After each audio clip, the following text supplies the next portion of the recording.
Hello guys, today the part second of prokaryotic cell, in which include remaining prokaryotic cell structure like flagella, pili, fimbriae, ribosome and cell inclusion, and additionally added archaeobacteria in nutshell. जैसा कि आप जानते हैं, यह दूसरा भाग है prokaryotic cell structure का। तो पिछले पार्ट 1 में जो आप लोगों ने प्रोकैरियोट देखा था, प्रोकैरियोटिक सेल देखा था, उसके रिमेनिंग संरचनाओं को मैं यहां लेकर आया हूं और साथ में आर्कियोबैक्टीरिया के बारे में भी थोड़ी बात हम लोग आज करेंगे कि आर्कियोबैक्टीरिया क्या है और वह किस प्रकार यू बैक्टीरिया से अलग है, क्योंकि आप जानते होंगे आर्कियोबैक्टीरिया और यू बैक्टीरिया दोनों ही प्रोकैरियोटिक सेल के बने होते हैं। तो आज हम लोग पुनः प्रोकैरियोटिक सेल के पार्ट 2 लेकर उपस्थित हैं। पार्ट 1 में आप लोगों ने जितनी बातें जानी उतनी बातों के अलावा आज हम लोग क्या जानने वाले हैं इसको देखें। ये जो फिगर आप देख रहे हैं बैक्टीरिया का, वो कल भी आप लोगों ने देखा था या पिछले वीडियो में देखा था। तो इसमें ये क्या है?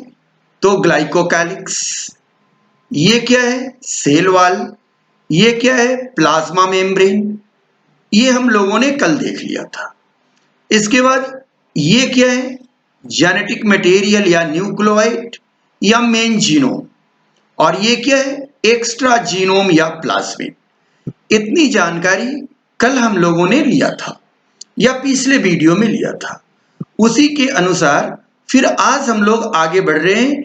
आज हम लोग सबसे पहले क्या यहां देखेंगे कि flagellum, extra extension of cell, कि ये फ्लैजिलम क्या है, ये पाइलस क्या है और फिम्ब्रेई क्या है। ये तीनों एक्स्ट्रा एक्सटेंशन है और तीनों बातें एक दूसरे से अलग हैं, तीनों का फंक्शन अलग है और इसलिए हम लोग अब इस तीन के बारे में पहले चर्चा करेंगे।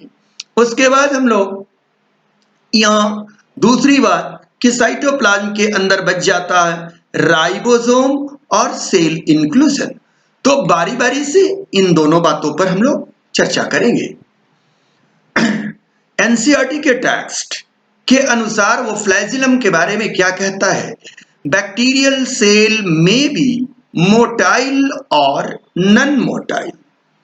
If motile, they have thin filamentous extension from their cell wall called flagella।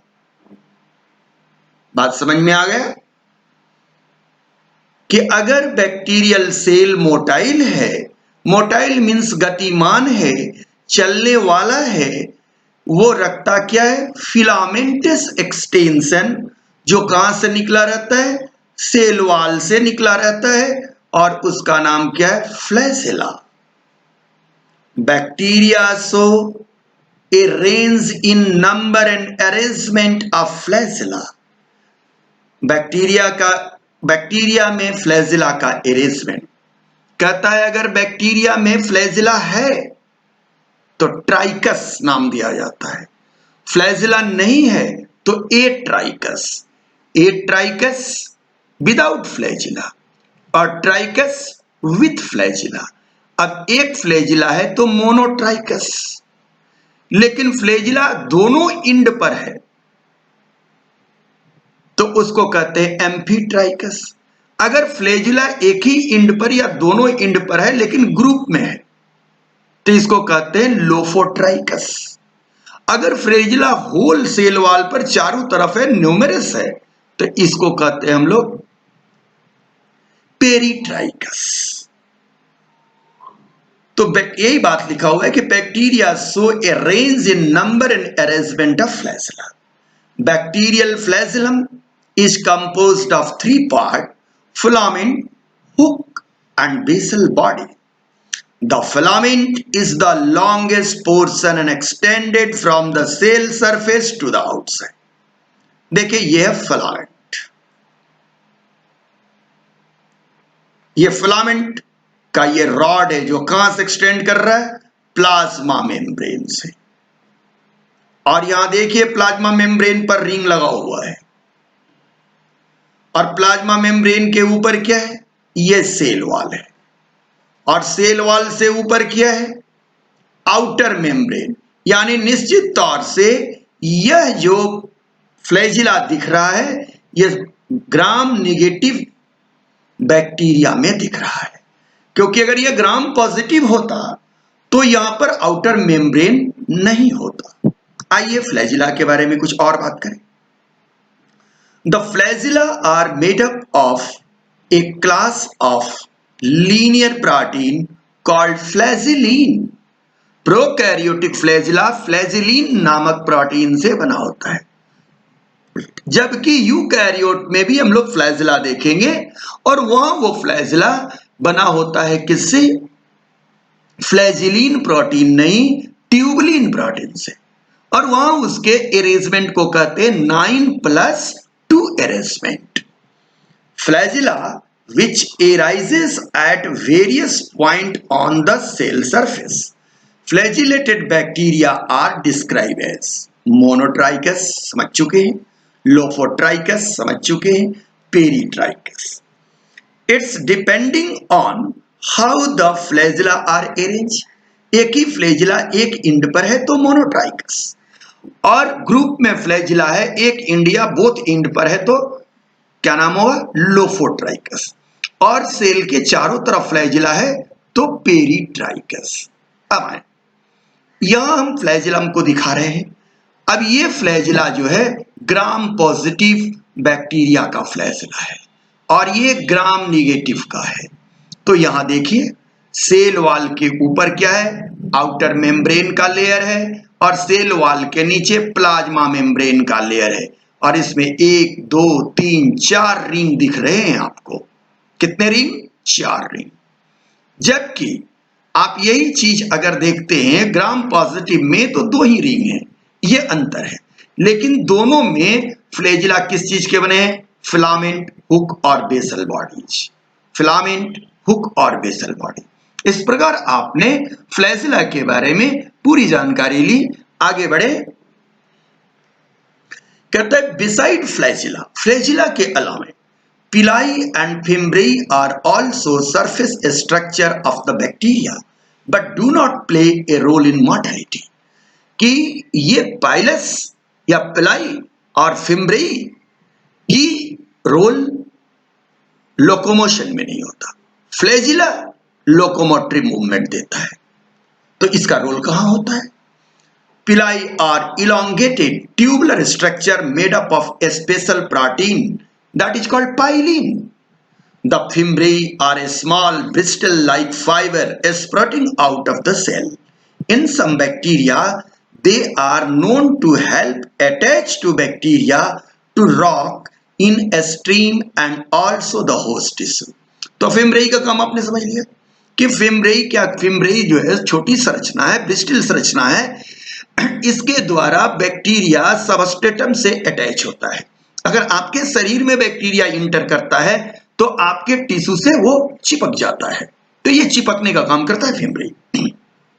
लेकिन पिलाई, पिलाई का दूसरा नाम होता है शेक्स पिलाई। यह खास बैक्टीरिया में पाया जाता है और बैक्टीरिया में रिप्रोडक्शन में भाग लेता है। यहां एक बात कोट करता हूं कि बैक्टीरिया में सेक्सुअल रिप्रोडक्शन नहीं होता और बैक्टीरिया में जो रिप्रोडक्शन होता है उसे हम लोग पैरासेक्सुअल रिप्रोडक्शन कहते हैं। और पैरासेक्सुअल रिप्रोडक्शन 3 प्रकार के होते हैं: कंजुगेशन, ट्रांसफॉर्मेशन एंड ट्रांसडक्शन। तो कंजुगेशन नामक प्रोसेस, कंजुगेशन नामक रिप्रोडक्शन में एक बैक्टीरिया दूसरे बैक्टीरिया से जुड़ता है। तो दोनों बैक्टीरिया आपस में कैसे जुड़ते हैं? तो एक बैक्टीरिया अपने पिलाई के द्वारा दूसरे बैक्टीरिया से जुड़ जाता है और ये ब्रिज लाइक कनेक्शन बना देता है, कंजुगेशन ट्यूब बना देता है, और यह जिसके द्वारा जुड़ता है वो कोई दूसरा स्ट्रक्चर नहीं होता बल्कि पिलाई होता है, इसलिए इसका नाम सेक्स पिलाई। तो आपने अब इस तरह से जान लिया कि क्या है फ्लैजिला क्या है, और उसके बाद सेक्स पिलाई या पाइलस क्या है, और फिम्ब्रेई क्या है, इनकी संरचनाएं कैसी हैं। तो सबसे छोटा फिम्ब्रेई, उससे बड़ा पाइलस या पिलाई, और सबसे बड़ी संरचना फ्लैजिला। आपने शब्द की इंटरनल संरचनाएं भी देखी। अब ये तीनों में फ्लैजिला जो है अंदर से हॉलो नहीं होगा, फिम्ब्रेई जो होगी वो हॉलो नहीं होगी, लेकिन पाइलस क्या होगा, पिलाई क्या होगी, वो हॉलो सिलिंड्रिकल पाइप होगी, हॉलो सिलिंड्रिकल ट्यूब होगा, जिसके द्वारा एक बैक्टीरिया से जेनेटिक मटेरियल, जेनेटिक कंटेंट दूसरे बैक्टीरिया को ट्रांसफर होंगे। आप लोग आगे देखेंगे किंगडम मोनेरा में ये सारी बातें फिर पुनः आएगी। अब इसके बाद हमारी दो बातें बचती है, ribosome and inclusion bodies. In prokaryote ribosome are associated with plasma membrane of the cell. In prokaryote ribosome are associated with the plasma membrane of cell. Prokaryote में राइबोसोम कहां जुड़े रहते हैं, प्लाज्मा मेम्ब्रेन से अटैच रहते हैं और plasma membrane से सटे रहते हैं, यानी they are about 50 nm by 20 nm in size and are made up of 2 subunit। कितने सबयूनिट, 2 सबयूनिट। तो ये कौन कौन सबयूनिट है, 50s और 70s, 50s और 30s, सॉरी 70s नहीं, 50s और 30s, ये दोनों को मिलाकर होता है 70s, नॉट 80s। आगे एक समय आएगा कि मैं बताऊंगा कि वही 70s equal to 50s plus 30s। तो 50s and 30s unit which when present together to form 70s, कितना 70s, कितना 70s प्रोकैरियोटिक राइबोसोम। तो प्रोकैरियोटिक राइबोसोम कितना होता है, 70s। Ribosome are the site of protein synthesis, पुरानी बात है, बायोकेमिस्ट्री में कम से कम 100 टाइम्स मैंने ये बात बोला है कि राइबोसोम का काम क्या होता है, प्रोटीन का निर्माण करना। और प्रोटीन कैसे निर्माण होता है, तो अमीनो एसिड के चेन को हम लोग प्रोटीन कहते हैं, पॉलीपेप्टाइड चेन। तो सारी बातें आप समझ रहे हैं। Several ribosome may attach to a single mRNA and called to form a chain called polysome या polyribosome.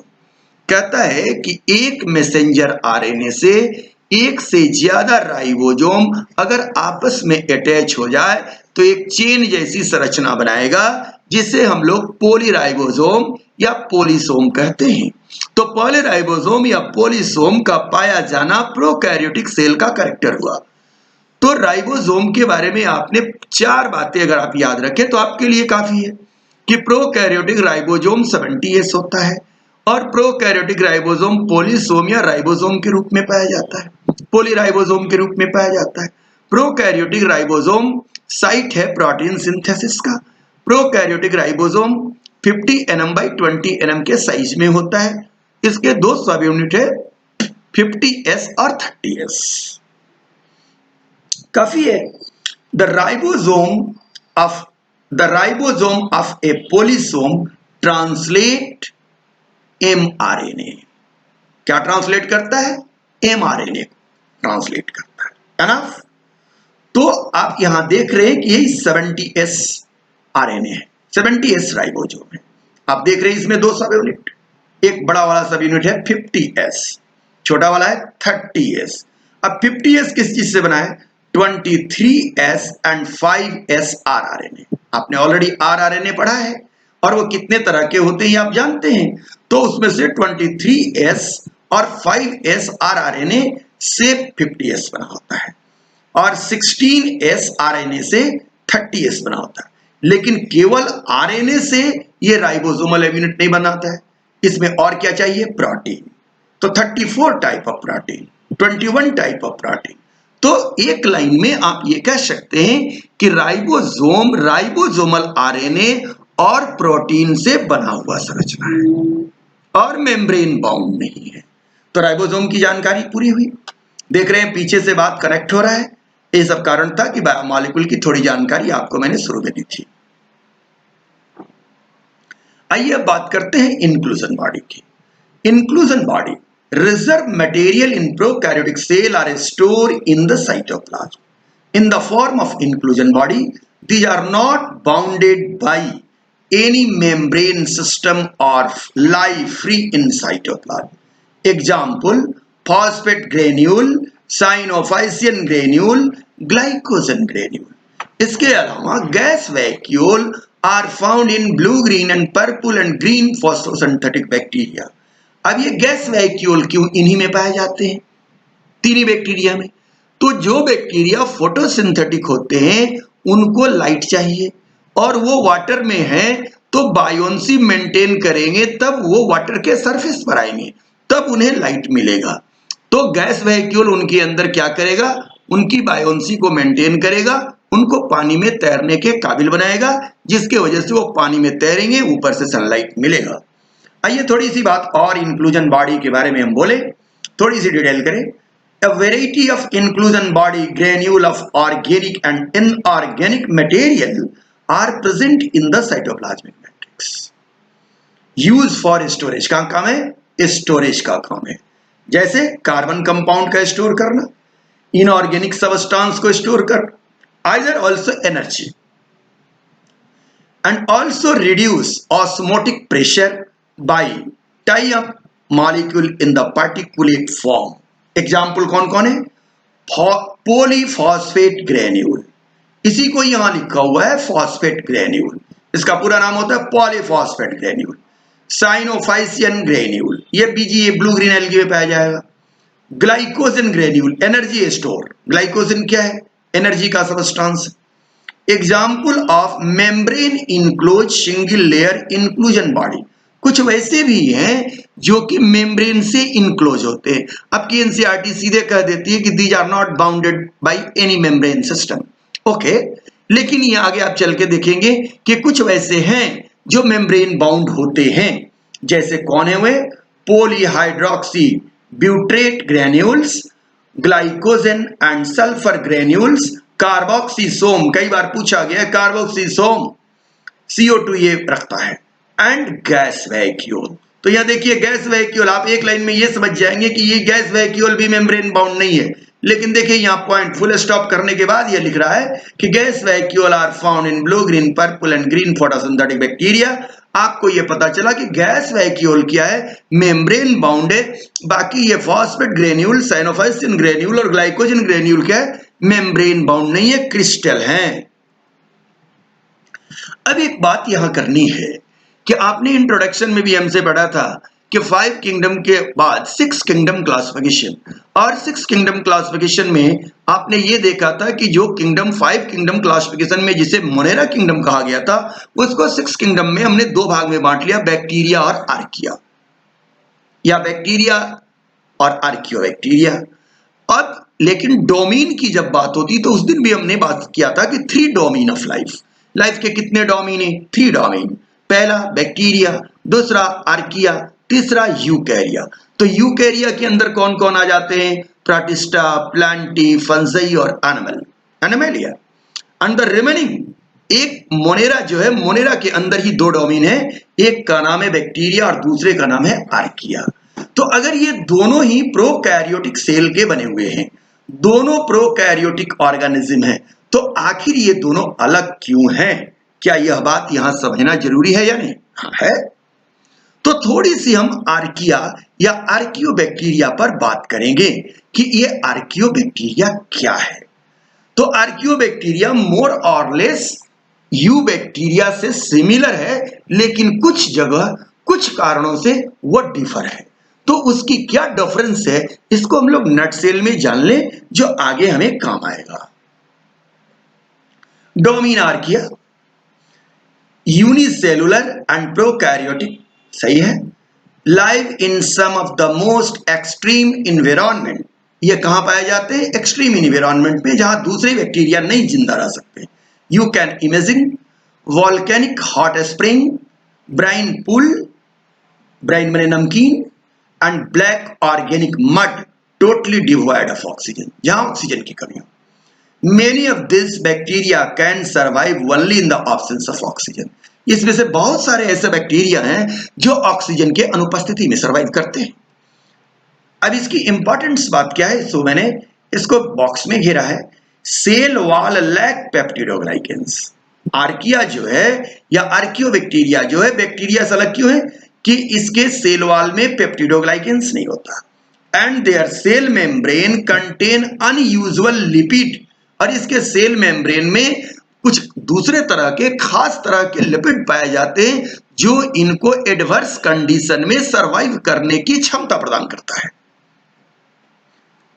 That are not found any other organism. तो दो बातें यहां समझ में आई कि इसकी सेल वॉल के कंपोजिशन में पेप्टिडोग्लाइकेंस नहीं है और इसमें प्लाज्मा मेम्ब्रेन में जो लिपिड पाए जाते हैं वो दूसरे जानवरों में या दूसरे जीवों में नहीं पाए जाते हैं, और ये लिपिड जो है इनको हाई टेम्परेचर पर सरवाइव करने के लायक बनाता है। अब इनकी सेल वॉल की क्या खासियत है, इस पर थोड़ी सी बात करते हैं हम लोग कि इनकी सेल वॉल क्या है। तो देखिए, archaeal cell wall lack peptidoglycans. Cell wall varies from species to species but usually consists complex heteropolysaccharide. This complex heteropolysaccharide is often called S layer. But in the case of methanogen, a kind of archaeobacteria have wall containing pseudomurine. यहाँ इनके cell wall में क्या पाया जाता है, स्यूडोम्यूरिन। पेप्टिडोग्लाइकेंस नहीं, क्या पाया जाएगा, स्यूडोम्यूरिन। आइए इनके सेल वॉल को देखते हैं। अब देखिए, यहां आप देख रहे हैं कि 5 तरह के हमने बैक्टीरिया का कवरिंग को लिया है। ए देखिए, एस लेयर है इसमें, मतलब इसमें क्या है, हेट्रोपॉलीसेकेराइड है और उसके नीचे जस्ट प्लाज्मा मेम्ब्रेन है। ये ऐसा भी होगा। बी देखिए, एस लेयर के ऊपर क्या है, प्रोटीन का अलग से लेयर है, तो प्रोटीन का शीथ भी लगा रहेगा। सी को देखिए, इसमें क्या है, अब इसमें प्लाज्मा मेम्ब्रेन से ऊपर क्या है, एस लेयर है, और एस लेयर के ऊपर प्रोटीन शीथ नहीं, मिथेनोकॉन्ड्रिटीन, ये भी पॉलीसेकेराइड है। आपने नाम सुना होगा कॉन्ड्रिटीन का, मिथेनोकॉन्ड्रिटीन, मिथाइल एडेड कॉन्ड्रिटीन। तो यहां देखिए इसका कवरिंग बना हुआ है। चौथा में आइए, यहां देखिए स्यूडोम्यूरिन, यहां क्या है, स्यूडोम्यूरिन, और उसके ऊपर एस लेयर है। पांचवा में आइए, सीधे पॉलीसेकेराइड है। तो आप देख रहे हैं कि इसकी सेल वॉल की बनावट जो है वो काफी डिफर है, किससे, यू बैक्टीरिया से। अब स्यूडोम्यूरिन क्या है, तो देखिए स्यूडोम्यूरिन क्या है कि स्यूडोम्यूरिन में अलग से 2 केमिकल है, एन एसाइटेलो शैमिनो यूरोनिक एसिड और एन एसिटाइल ग्लूकोसामीन। तो ये एक कंपाउंड, इसको स्यूडोम्यूरिन, यानी आप इतना ही याद रखें कि म्यूरिन से ये अलग है, क्योंकि म्यूरिन में नाग और नाम पाया जाता है। तो देखिए, नाग और नाम का चेन इधर है, इसके अलावा कुछ इसके चेन बने हुए हैं, pseudomurein. Okay,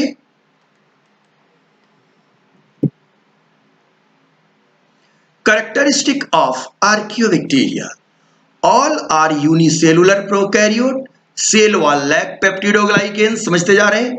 gene have intron, एक तीसरी बात आई, प्रोकैरियोट के केस में, यू बैक्टीरिया के केस में उनके जीन जो होते हैं वो सिंपल होते हैं।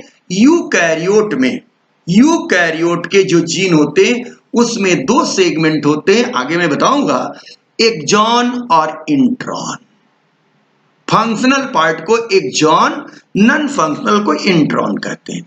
लेकिन यह देखा गया कि आर्कियोबैक्टीरिया के जीन में, आर्कियोबैक्टीरिया के डीएनए में यूकैरियोट के जैसा इंट्रॉन पाया जाता है। इस आधार पर वैज्ञानिकों का मत है कि यूकैरियोट नामक कोशिका का इवोल्यूशन यू बैक्टीरिया से नहीं बल्कि आर्कियोबैक्टीरिया से हुआ होगा। Their plasma membrane contain lipid that are not found in any other living thing. They may be either autotrophic or heterotrophic. They may be the ancestor of eukaryotic cell. समझ में आ गया? अभी बोले थे कि ये सब माना जाता है कि आर्कियोबैक्टीरिया ही यू बैक्टीरिया के एंसिस्टर रहे होंगे।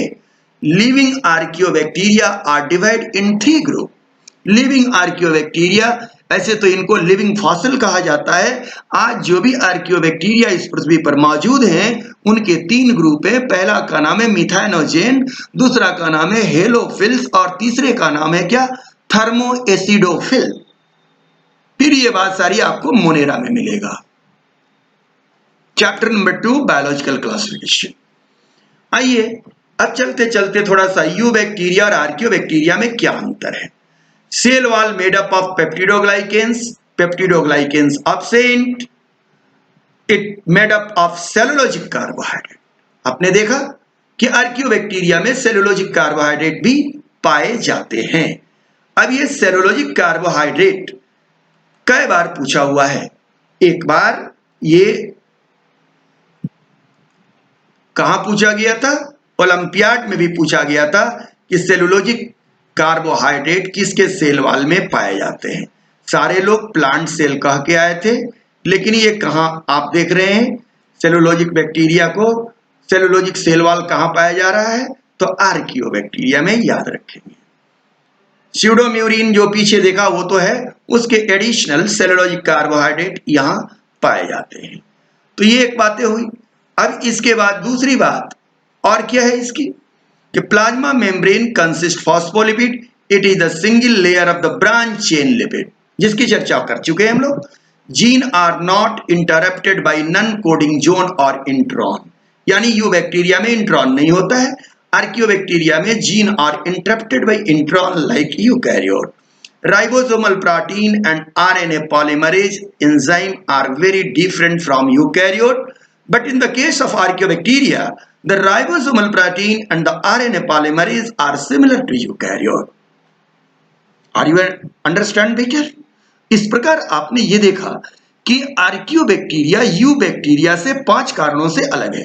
पहला कि आर्कियोबैक्टीरिया का सेल वॉल यू बैक्टीरिया से अलग है, आर्कियोबैक्टीरिया के प्लाज्मा मेम्ब्रेन में पाए जाने वाला लिपिड यू बैक्टीरिया से अलग है, आर्कियोबैक्टीरिया के जीन में इंट्रॉन पाया जाता है जो कि यू बैक्टीरिया में नहीं पाया जाता है, और आर्कियोबैक्टीरिया के अंदर पाए जाने वाले राइबोसोमल प्रोटीन और आरएनए पॉलीमरेज नामक एंजाइम सिमिलर होते हैं यूकैरियोट से।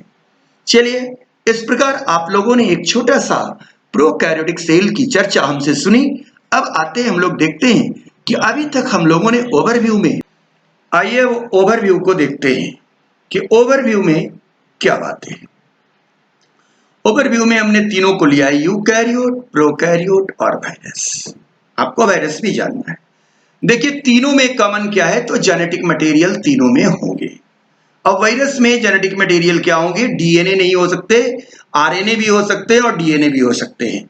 अगर डीएनए जेनेटिक मटेरियल है तो DNA virus, RNA genetic material है तो आरएनए वायरस। चलिए, जेनेटिक मटेरियल की बात हुई। अब क्या है, और दूसरा कोई वायरस से कॉमन नहीं है।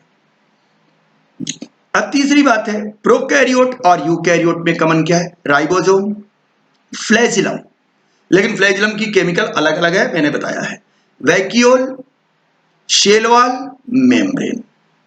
प्रोकैरियोट में अलग क्या है, nucleoid, chlorophyll, amongst, cytoplasm, nucleus, multicellularity, lysosome, microtubules, endoplasmic reticulum, mitochondria, chloroplast, Golgi apparatus, cytoskeleton.